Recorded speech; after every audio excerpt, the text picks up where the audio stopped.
السلام عليكم ورحمة الله وبركاته. معكم أبو علي بتاع الزيت، وزي ما وعدناكم وقلنا لكم جايين بقنبلة الار بي اي، أشهر وأفضل وأجود شركة لقطع الغيار في العفشة والجلب والكاوتش. جاي بقول لك أبو علي بتاع الزيت يا مان، هتفضل طول عمرك في أمان أنت وعربيتك. تعالى عشان نوفر لك النهاردة في الحاجات اللي الناس مش لاقياها. الحاجات دي ممنوعات، اقسم بالله ممنوعات. اي كلمه تخطر على بالك تعالى خش عليا. بسم الله الرحمن الرحيم. هنخش كده بالجلبه العلوي. خلي بالك عشان اخر الفيديو في مقارنه سريعه كده هقولها لك عشان تخلي بالك من المنتج الاصلي بالمنتج المضروب.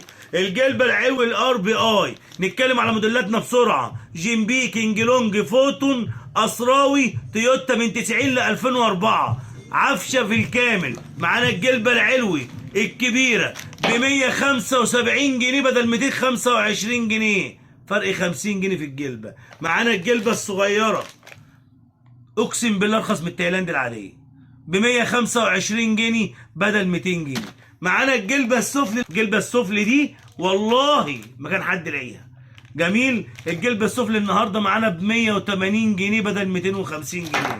خش عليا بقى بالكاوتشه الجميله دي الالماس، كاوتشه الشداد اللي بتركب في الشداد الار بي اي، بفضل الله ب 40 جنيه عند ابو علي بتاع الزيت.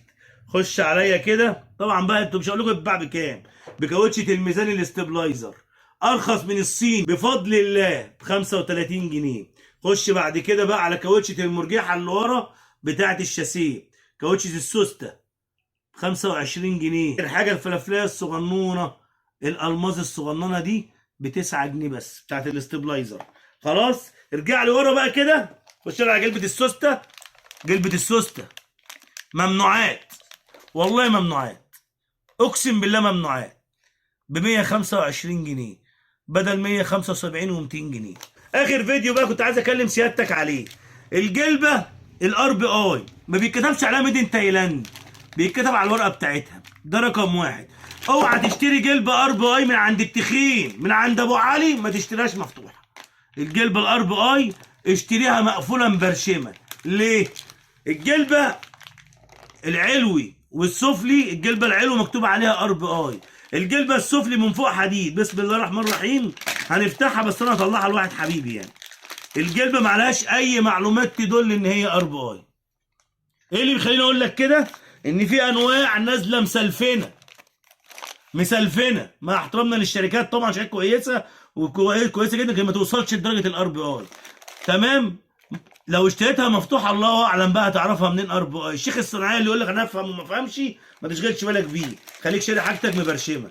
الار بي اي لازم تيجي مبرشمه بسلوفينات، تكون دي مبرشمه مكتوب عليها ار بي اي، بي خفيفه، بي فور بوك مش بي فور بن. ها تمام. خلاص. اللي اي حاجه بقى تلاقيها زي ما انت شايف كده، انا جاي لكم عشان اقول لكم انا في ظهركم بفضل الله. بس مش مهم، كله فاضي عيونكم. 100 شارع احمد ابو سليمان، العوايد، اسكندريه، شحن جميع محافظات مصر، وشكر الله سعيكم.